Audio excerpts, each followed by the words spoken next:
This is Trend Following Radio, where great thinking comes alive.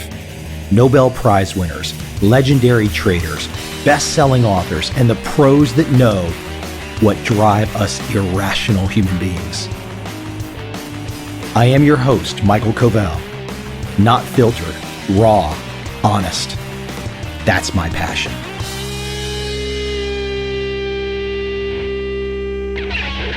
So today on the show, I have Van Tharp. I am very pleased to have him on the show. We've never met in person. We've exchanged a bunch of emails over the years and communicated that way. And for those that don't know, Van has a wide, diverse career in the trading world.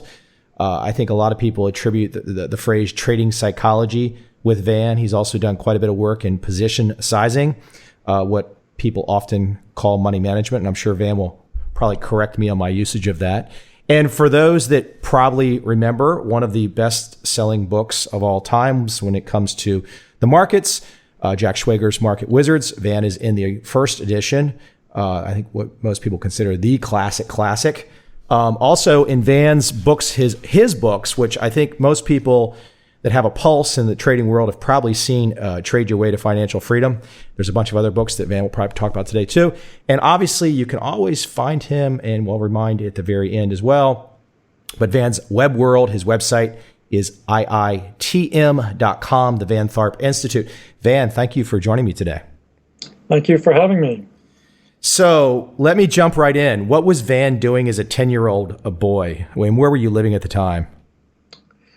By the time I was 21 years old, I lived in 21 different houses in 3 different countries. So I was probably in England in an Air Force dependent school at the time. Ah, I got you. So Dad was in the Air Force, I guess. He was an engineer attached to the Air Force, so I got to stay in England for 10 years. There you go. Actually, I think I can hear a little bit of it in there too. You know, you're in North Carolina today, right? Correct. So I had a nice British accent when I was 5. Yeah. I lived there for about 6 months of my life in London, and I actually picked up a little bit being there, but then you lose it quickly when you come back to the States. And so, well, after going to I went to a British school my first year, and so I had it, and then I went to Air Force dependent schools, and I lost it. Yeah. So let me ask you. So before we start to get into some specifics, what can you pinpoint a point in your life where the love affair of markets, trading, psychology, and it's kind of slightly different endeavors, and you've kind of morphed them together. But when did it all start for you? Well, I had 2 periods when I basically lost everything. And one of those was while I was getting my Ph.D. in psychology, but that was the first one. And it took the second one for me to begin to think, maybe it's me. And then I sort of began a research project to figure out what was wrong with me. So that's how it sort of got together. And the first thing I did was develop a test for traders and investors, kind of a research tool to see what might be wrong with me and if I could measure that in me and other people. And I think we did a pretty good job of that.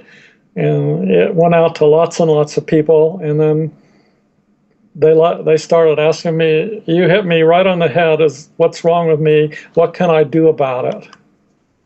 When you were doing that work, were you inspired at all by things like the Myers-Briggs indicator? No, not at that time. Not at that time. So what time period, or when you're doing this work, this kind of guide, this survey that you're using to analyze yourself and look at other people, what time period are we? We're talking 81 or 82. Yeah. And so you're off in the wilderness when you're doing this, though, because there's not really other people attempting to do this kind of work at the time and bringing the psychology into the trading in that kind of a way. You were kind of on your own to some degree, weren't you? There were 3 or 4 people who'd periodically write a book having to do with psychology in those days, but it wasn't what they did. But Mark Douglas and I pretty much started at the same time, around 1982. Mm-hmm. We were the first 2 to sort of do this thing full time.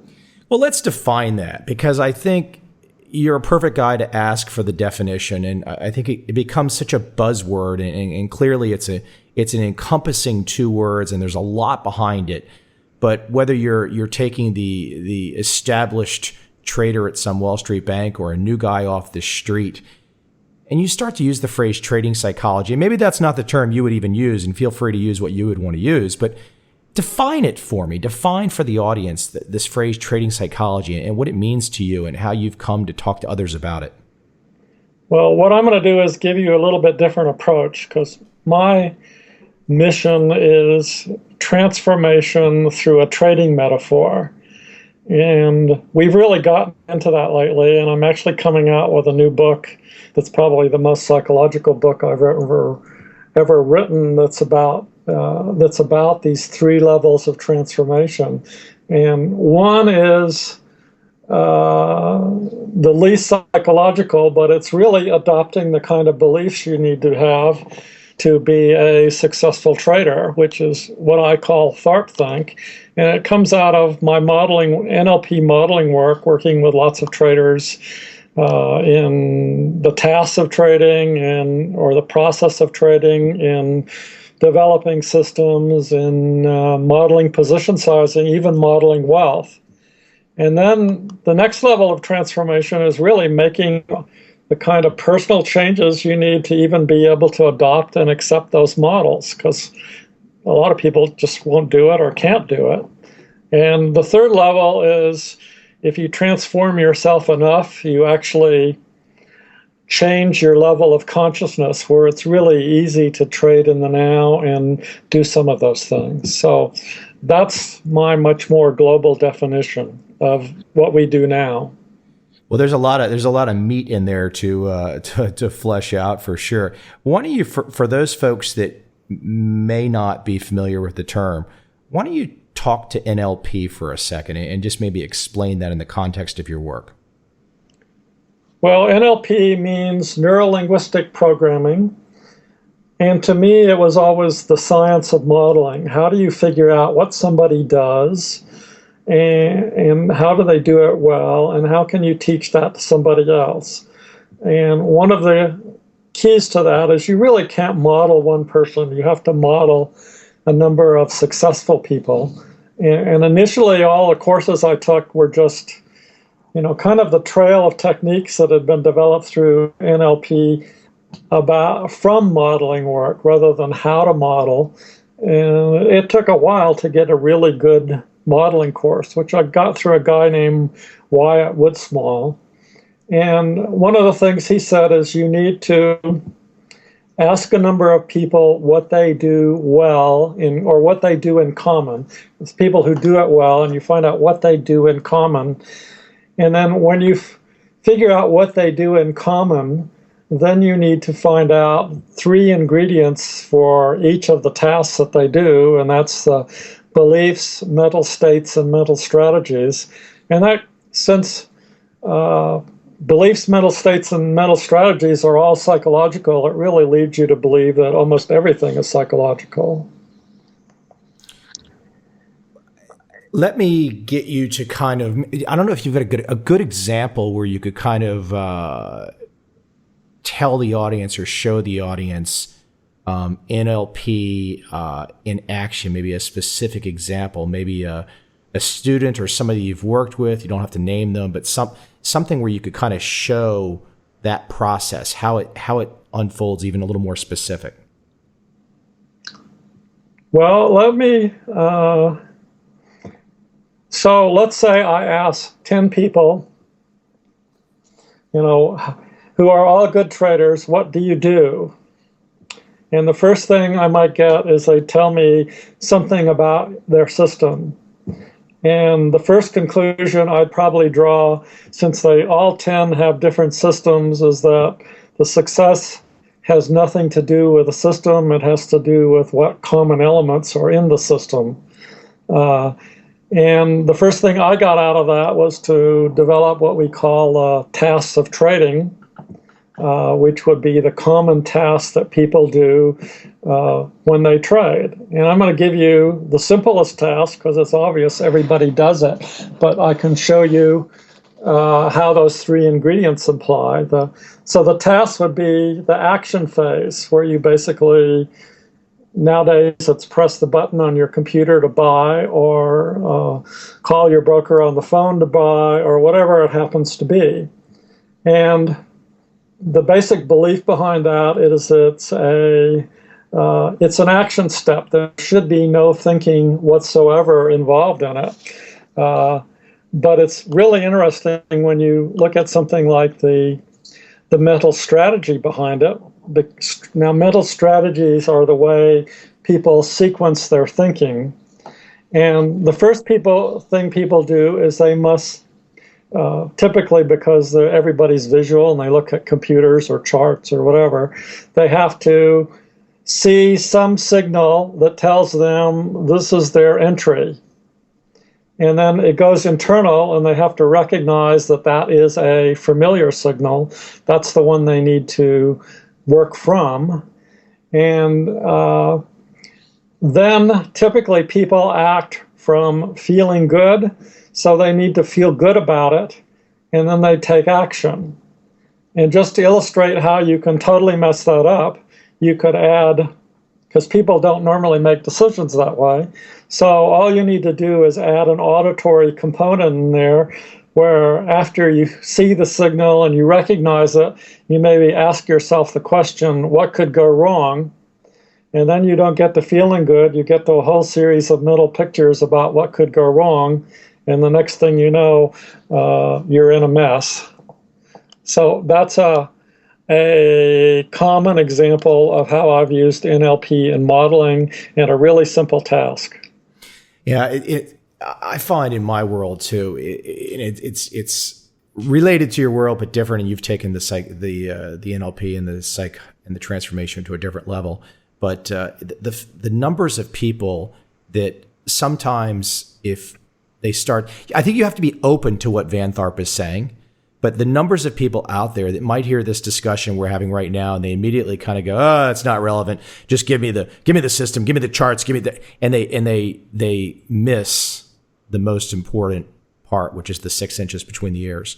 And I just already can see myself enjoying where you're going and how you think about all this. But well, I can give you another one that's much more obvious and should seem intuitive to everybody. But we always say, before you enter into a trade, you should know exactly where you're going to get out, and that's what really defines your initial risk.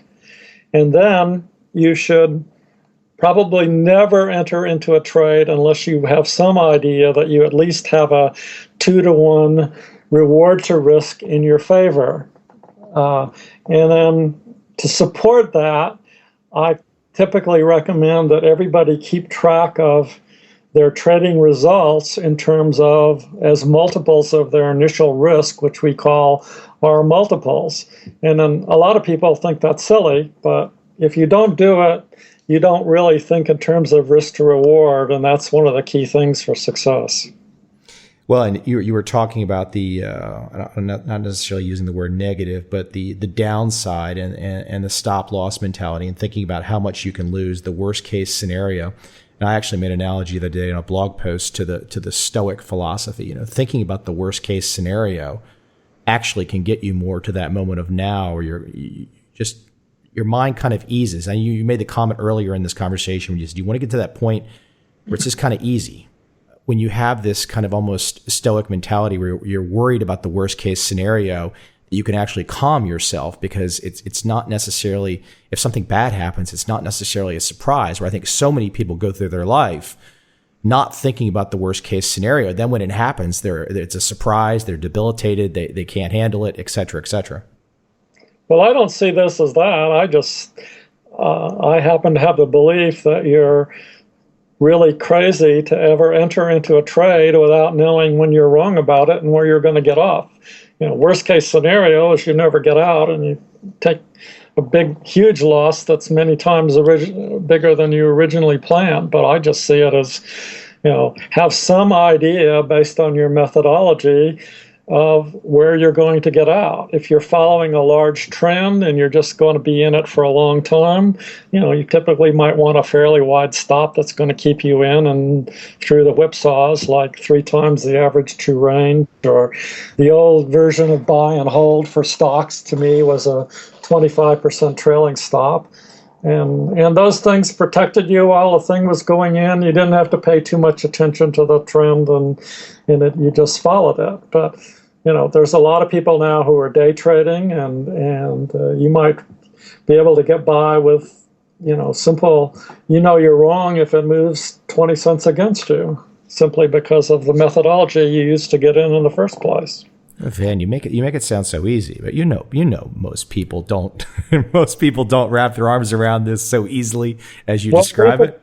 Yeah, these are the basic concepts that I was talking about, and that's why we have to take people through level 2 transformations to get them to accept it. Well, why don't you talk about that for a second? Why don't you talk about the level 2 aspect of it? Okay, well, one way to think about it is most people have seen the movie The Matrix.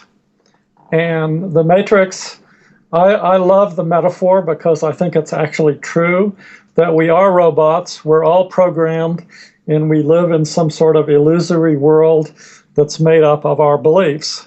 So the first way you can actually deprogram yourself is to begin to look at all the beliefs you have to see if they're useful or not. So, some beliefs are obviously not useful, some beliefs are very useful. And, I have some paradigms and things that we can take people through to help them see that. And then what happens for a lot of non-useful beliefs is they're highly charged with emotion. So you can't just decide, well, it's not useful, I'll get something else. You have to basically release all the charge involved in it too. And that's another kind of level of this transformation. But like if you remember the movie The Matrix, Neo took the red pill. He basically then learned to reprogram himself.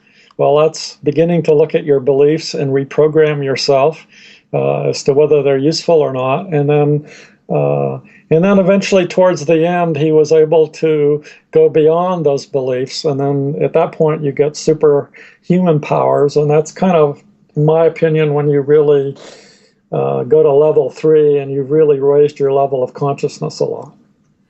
Well, you mentioned, why don't you describe for the audience level 3? You mentioned the part that I heard you describe in the very beginning there was the moment of now. And I use that expression a lot in my work. Why don't I let you elaborate a little bit there?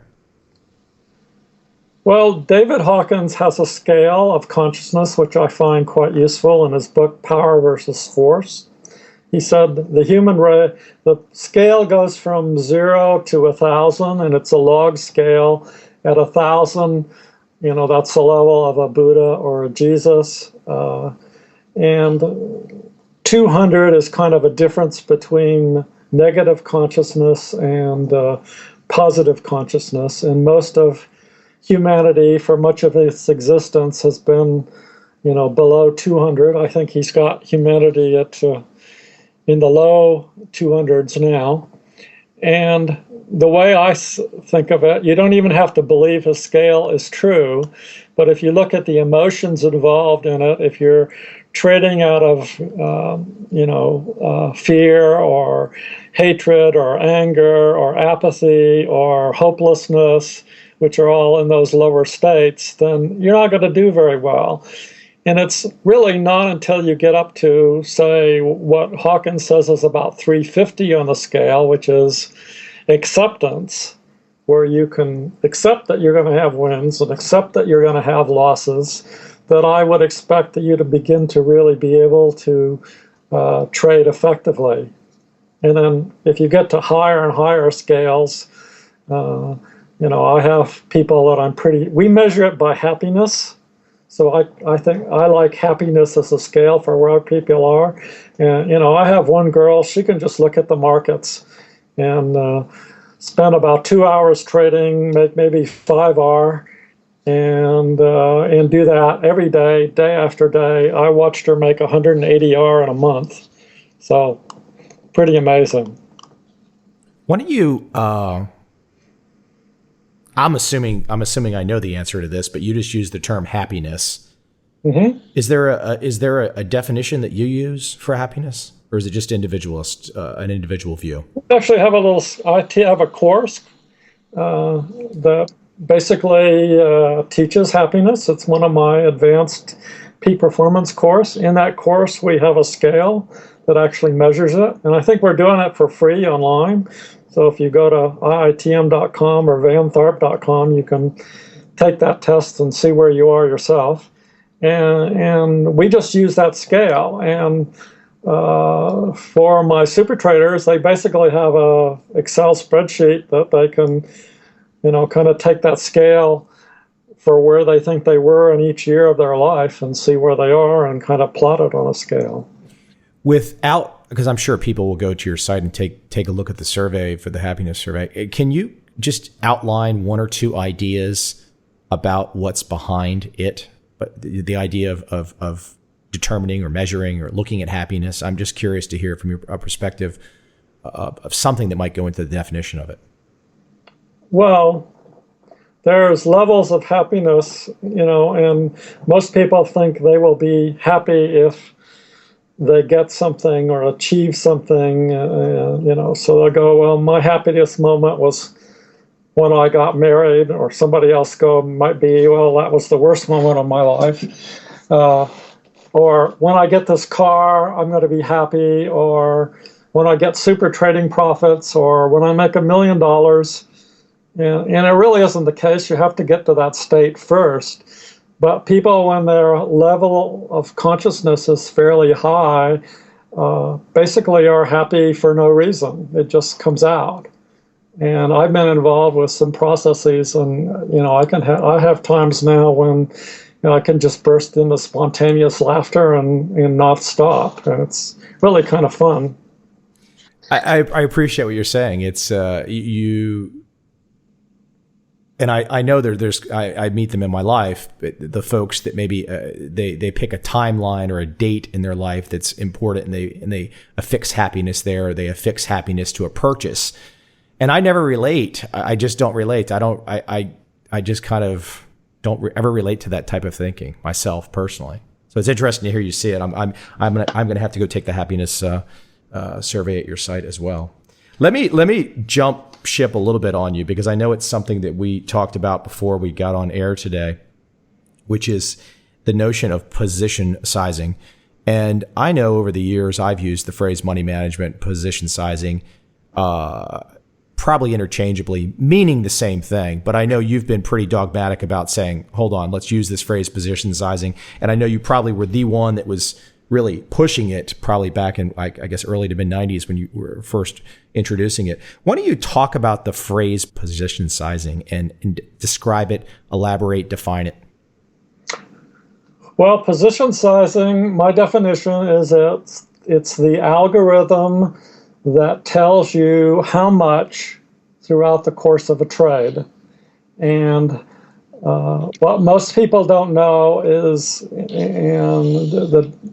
they're just clueless to this thing, it is absolutely through position sizing that you meet your objectives in trading. It has nothing to do with your system. All your system does is tell you, we have a measure. When you have the R multiple distribution of your system, we can use something that I call a system quality number to measure how good that system is. But all that does is tell you how easy it will be to meet your objectives using position sizing strategies. But it's really through the strategies that people do it. And even it's really interesting, because even people who really understand position sizing are clueless to the fact that it's really position sizing that you use to meet your objectives. So, I'll hear somebody say, well, position sizing is really critical to help you make as much money as you can and minimize the chances of ruin. Well, that might be somebody's objectives. And I would say those objectives aren't too well thought out. So that's what it's really all about. There's as many. I've written a book called A Definitive Guide to Position Sizing. There's probably as many algorithms for position sizing, and you could spend as much time on it as you could any sort of entry system. And I have three heroes in position sizing that I've sort of modeled that I think led to many of the other things. And they were Ed Seykota, who introduced to me the concept of markets money, that you can call your profits on a period of time markets money and risk more of your profits if you don't want to give up, say, your core equity that you started with. Tom Basso, I did lots of workshops with Tom, and he was also in Market Wizards, and he introduced the concept of constant risk and constant volatility throughout a trade. That's also a position sizing concept. And then Bill Eckhardt, whom I probably met and didn't realize it at the time, but Bill introduced the turtles concept of the pyramiding aspect of the turtles concept, which I think was absolutely brilliant. Well, let me, you've just opened up a can of worms of interesting discussion with individuals I know fairly well, or at least I know Ed very well, and I've got to know Tom some here recently. I bet you don't know Bill Eckhardt. Well, I in a roundabout way. Yeah, that's about it for me too. In a roundabout way, I think one of my favorite things I have with Bill, and if you don't have it, I'll have to share it with you. I never have put it online or anything, but I have an audio speech that he gave. I don't know, in the early 1990s. It's just fantastic for him walking through his whole process. But why don't we talk about that for a second? Because I think some people might know this and some people might not. But you were one of the original, when the list got culled, you were one of the 40 folks that I guess went to Chicago and interviewed to be a turtle? Right, but my motives were different. I basically read this ad that said he wanted, or Richard Dennis wanted to interview people, and I had already developed my tests, so I sent him a couple of copies of my test and said, you might find this useful. And then what I got in return was his test, so I took it. And 3 or 4 people, I think, Richard Dennis took it, Dale DeLutri took it, maybe somebody else. I don't think Bill Eckhardt took it. But I got those profiles back. And the next thing I know, they wanted me to come to Chicago for an interview. So I went, but it was more, I had no real desire to go to Chicago in the wintertime and stay there. I had other things I was doing. Although I must admit, when I was declined, I sort of kind of wished I'd had the job, but. Well, let me jump back a little bit. So you go to Chicago. Who'd you meet with? Well, I'd had a lot of discussions on the phone with Dale DeLutri, and then I went through the regular interview process, and I probably met Bill Eckhardt, but I don't remember him. I know I met Richard Dennis, and I think there was 1 or 2 others there. And there were a couple people later on I worked with, and one of them said he was part of the selection process and that he voted for me, but I don't remember. I'm curious if long time ago. Yeah. Was there anything about the process? Because it sounds like you were already in your own world of developing your own stuff at the time. But was there anything about the process that you recalled or learned going through the process or is it just kind of one of those interesting footnotes in a career for you? Well, all I remember about it was there was one question they asked me at the time. I could answer it in a heartbeat now, but at the time I didn't know the answer because I hadn't even done much of my modeling work. I was pretty new, and I'd just done a lot of the psychological work that we'd started out. But somebody there asked me if the markets are random, how can you make any money? And I didn't know. And then then I got to thinking about it, and I had all sorts of ideas, and I probably emailed them, or, well, we didn't have email in those days. I probably wrote them a letter back and said, this is my thought on that, and I still don't remember what I said, but it's a really easy answer now.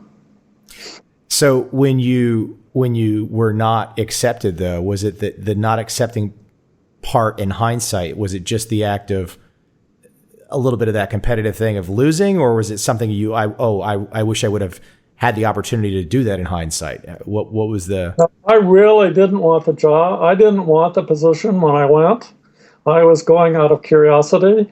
So I didn't want the position. I'd have had a hard time accepting it had it been offered.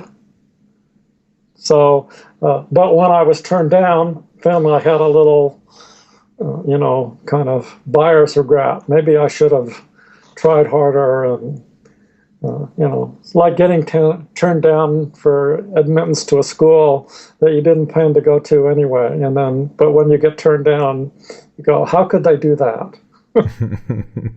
Yeah, almost that little bit of that competitive nature there. Why don't you go back and define a little bit too? I think it'd be interesting. I've had a chance to spend some time with him over the years. But talk about Ed Seykota and his view of markets money and how that influenced you. Maybe even talk about that a little bit more, the concept of that. Well, markets money, if you really understand this, there's hundreds of position sizing algorithms you could use, all of which really could be formulas for determining when markets money becomes your money.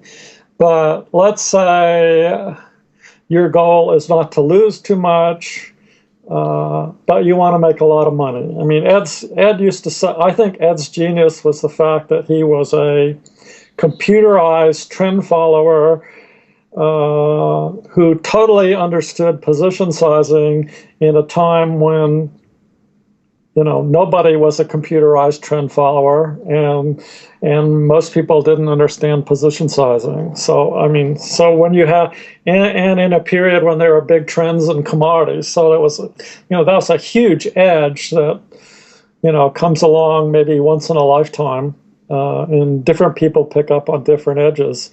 But within that particular model, if you don't want to give back a lot of your initial cash, but let's say your goal is to make 100% in a year.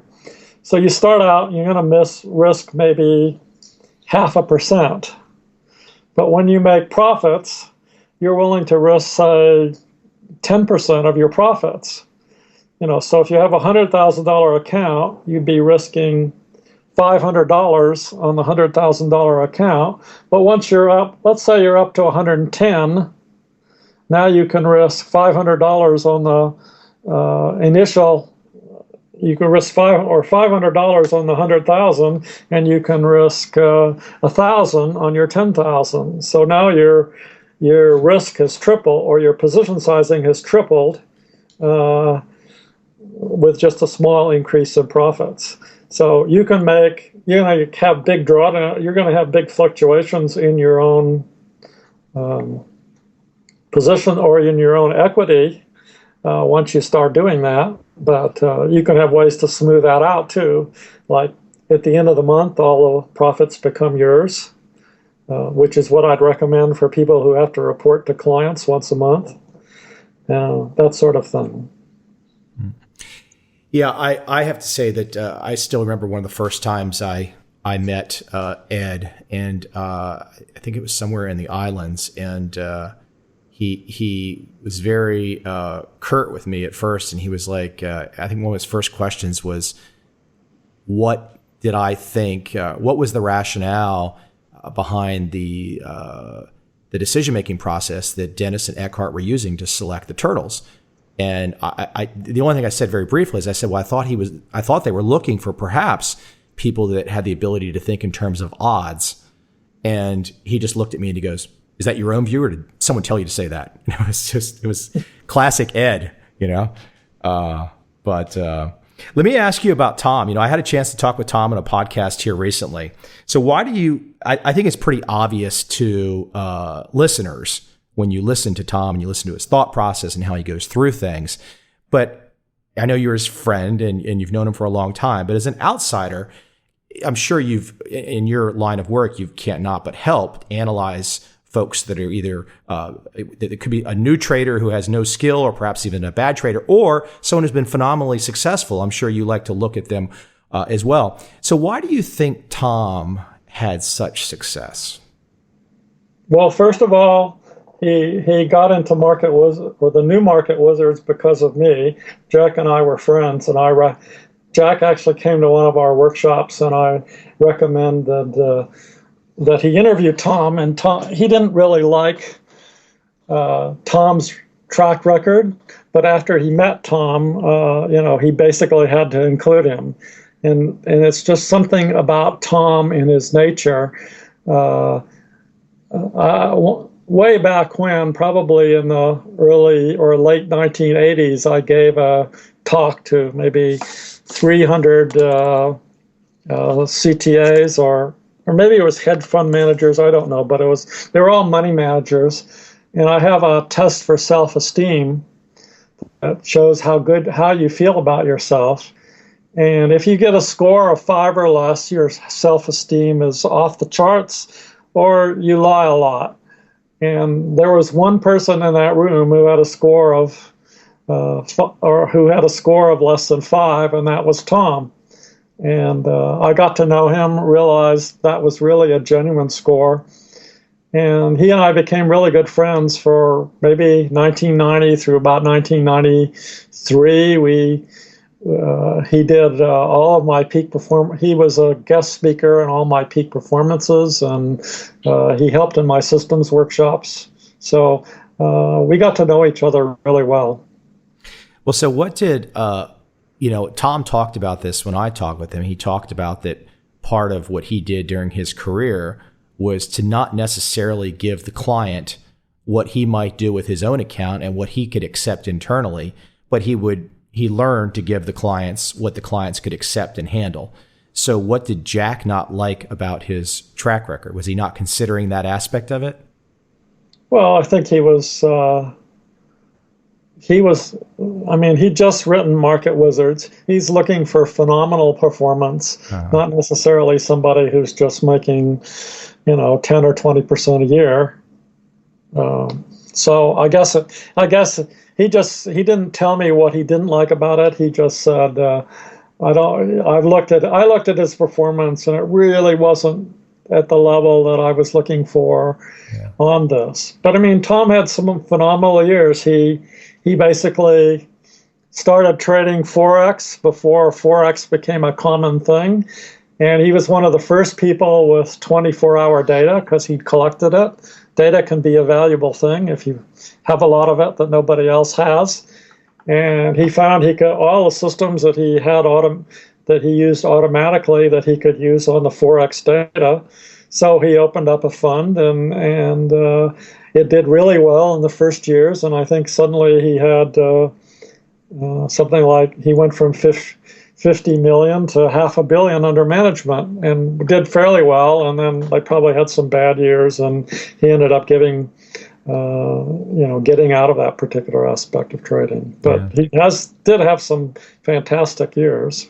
No, obviously he had a great career. I just think it's interesting too, some of the things you've brought up today, though, and you think about performance and the position sizing, that it's your result is often a choice that you're making at the position sizing level. Mm-hmm. Well, there's one more irony about that story, because when Jack wrote Stock Market Wizards, I think after the first year, he formed a hedge fund, and one of the guys in there went bankrupt. I have no idea who it was, and that fund didn't do too well. So Jack basically gave it up. But who did he give it to? He gave it to Tom Basso. Interesting. No, it's funny. The feedback from the podcast that I've done with Tom, everyone was just like, I think it's almost like people imagine, like, if I could have a really interesting friend, everyone kind of feels like, oh, I want him as my friend. He's a guy I can learn from. He's as you mentioned, he's very down to earth, the self-esteem, the confidence. It's really pleasant. Let me jump. I want to ask, since you've had a chance, and I'm going to go back into some more principal issues, but since you've had a chance to look at so many different folks, and you could either use by name or not name, but is there anybody else in terms of the trading world, either that sticks out in your memory throughout your career that you really, really learned from? You mentioned 3 great guys so far. Anybody else that you really think back that you had met or worked with, and the lesson they imparted upon you that would really stick out in your mind? I think most of the people I've worked with or that I've learned the most with are, maybe relatively unknown, but because I've worked with them and they've been good, I've really watch them grow and do some of the things. So there, a fellow who wrote the foreword in the latest edition of second edition of Trade Your Way to Financial Freedom. His name is Chuck Whitman, and I worked with Chuck in the early 1990s. And then Chuck decided to form a company, and it wasn't, I think that company now has. They at one point occupied a full floor on the Board of Trade building, and then they got too big for that. That's 26,000 square feet, and now it's like 60,000 square feet someplace. All his traders have treadmills that they can trade for. They can walk on the treadmills and trade at the same time, keep their minds going,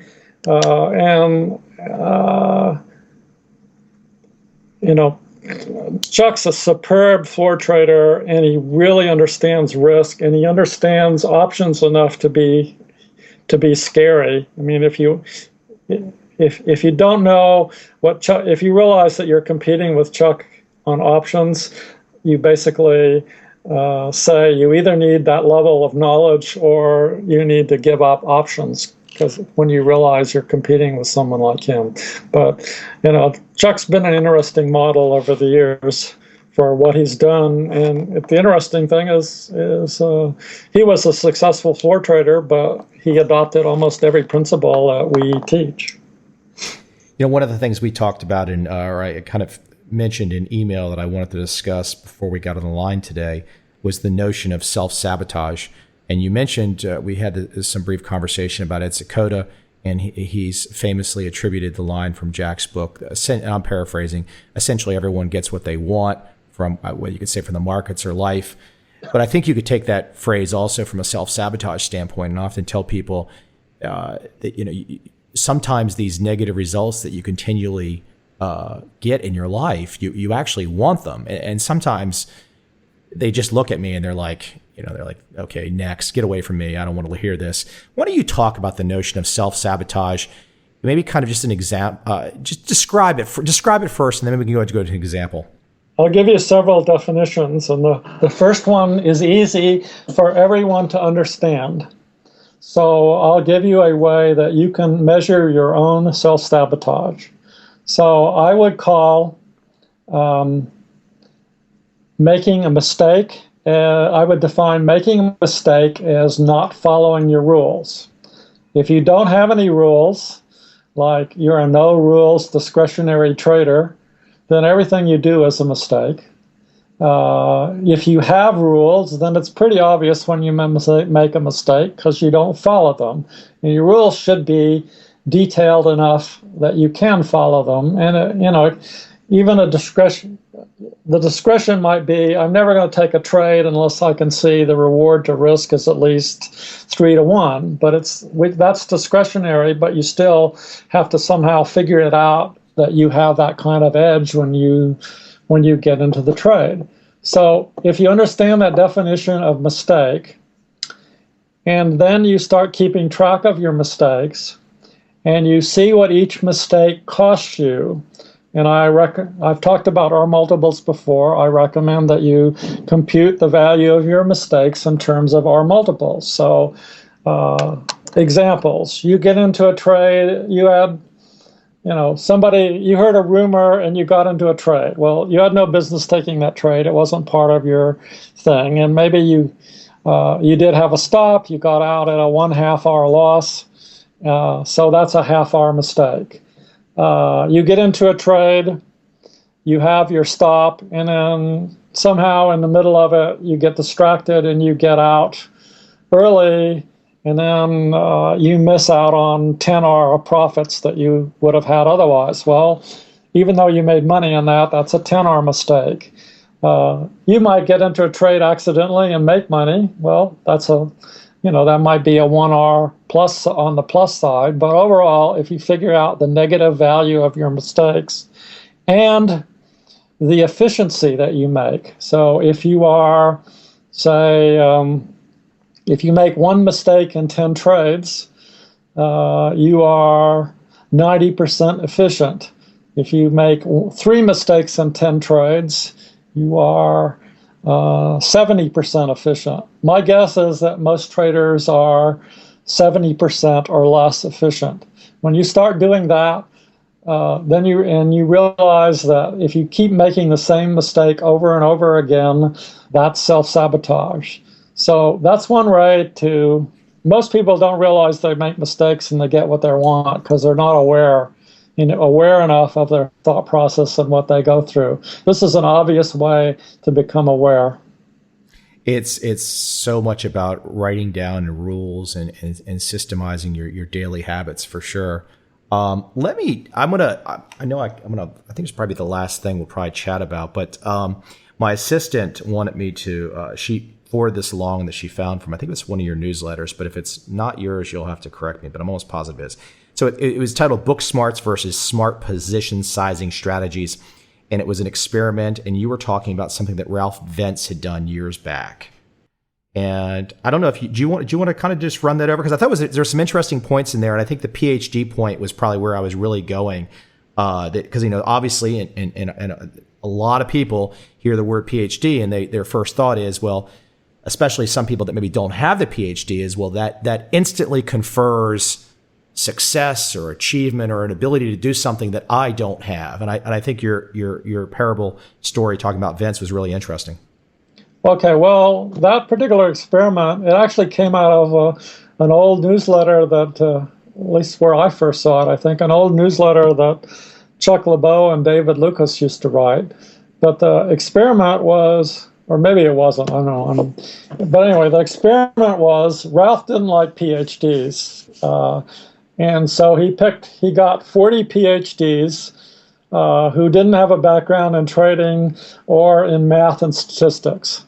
So maybe PhDs in literature or religion or, who knows, some sort of language or who knows what.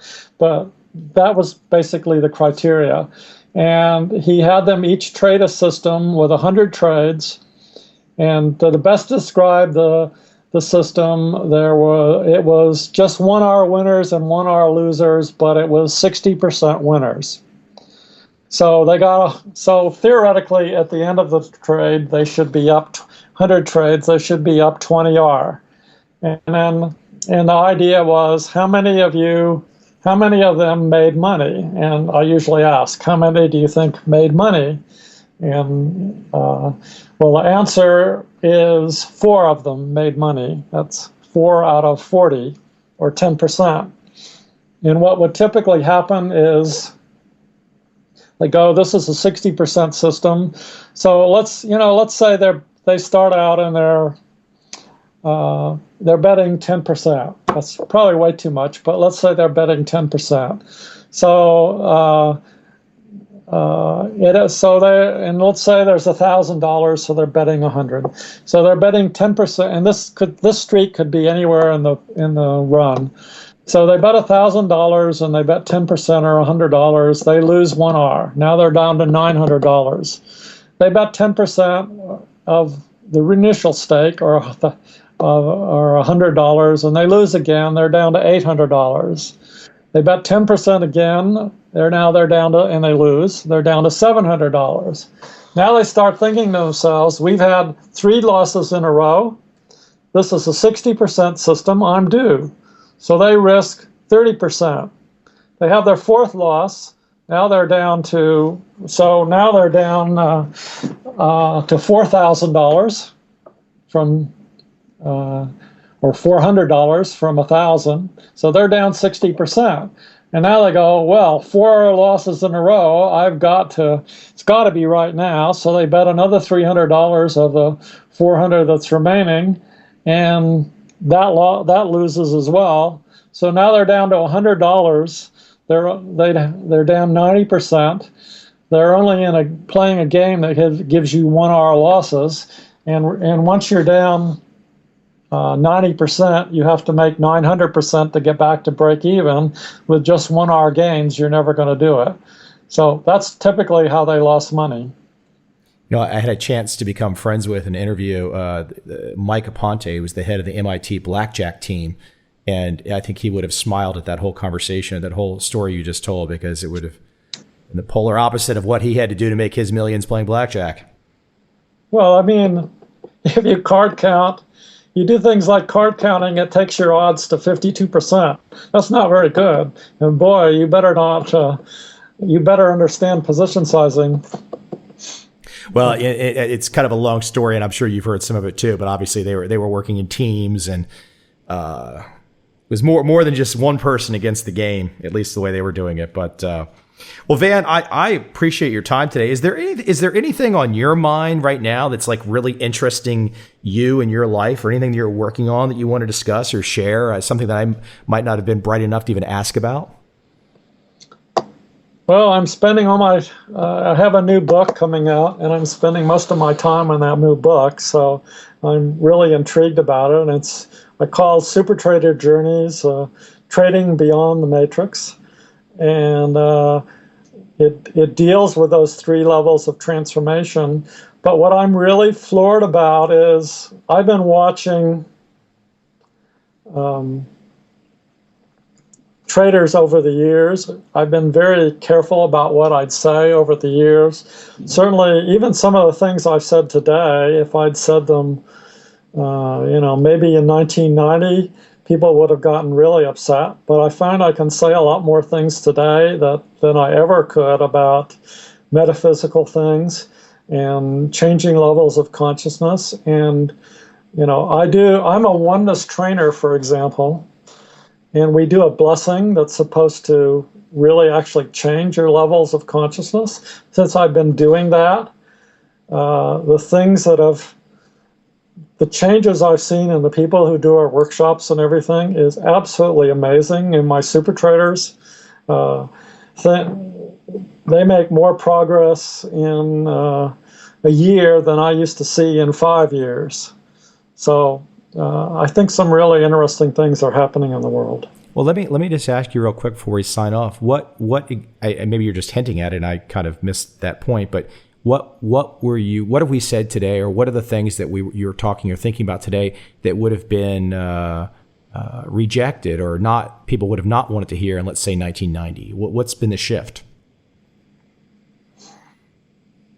I think people are more open to these things, and I think there's actually. David Hawkins said in I don't know how correct this is. It's, as I said, it's just a useful model. He said that human consciousness was about 197 as a whole when up until around 1989, which actually is when the oneness phenomena was born, and then it started going up. And his latest data says maybe it's 207 or something like that. I think in the last 2 years, things have gone up dramatically, and things have shifted dramatically, and it wouldn't surprise me if it's much, much higher. So I think that's what the shift is. There's overall. I mean, it was really interesting because we did a simple system call workshop that was involved doing 100 trade simulations in 3 days on a system called the Frog. So it was very, mechanical sort of workshop that one of my colleagues teaches. But I was in there, and people in the audience kept coming, or in the attendees kept coming up to me and having really what I would have called weird conversations. So things have changed. Well, you're inspiring me. I'm going to definitely look up some of the issues you've been talking about. As a newfound yoga convert in the last 2 months, I can't say it's exactly what you're describing, but I feel. Go find yourself a oneness blessing giver and get a oneness blessing and see what happens. I'll definitely give it a shot. It takes, you probably go to some meeting. It'll take you. You're in California? Today I am, yes. They're all over California. So you can, it'll take a few minutes to get the blessing. My first experience was I had a sense of peace that lasted about 20 minutes. And then it went away and the normal van was back, but I really wanted more of it. What's the normal van? Lots of chatter and all sorts of things. Normal's changed that was in 2008. Normal's changed a lot for me since then. But you'd be surprised what might happen if you just go and get yourself one of those. I'll give it a shot for sure. Well, let me do a wrap up here. I want people to check out your website, Van Tharp Institute, IITM.com. Or VanTharp.com. Okay, that's even easier to remember, VanTharp.com.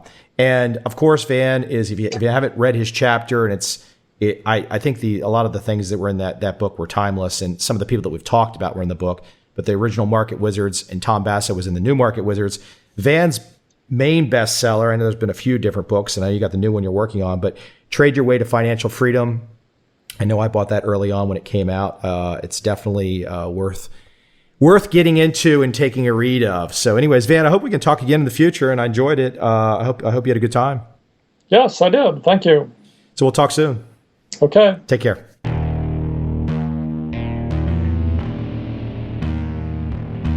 I see a time when those awake will understand how to make money in up, down, and surprise markets. Whether new trader or experienced, college student or financial advisor, protecting against a crash or just trying to make a lot of money, trend following offers everyone an answer in uncertain times. To get started immediately, send me an email, michael@covel.com. I will send you the right trend following steps to take along with my free video. But if you want to buy and hold, trust the government and trust Wall Street, this is absolutely not for you.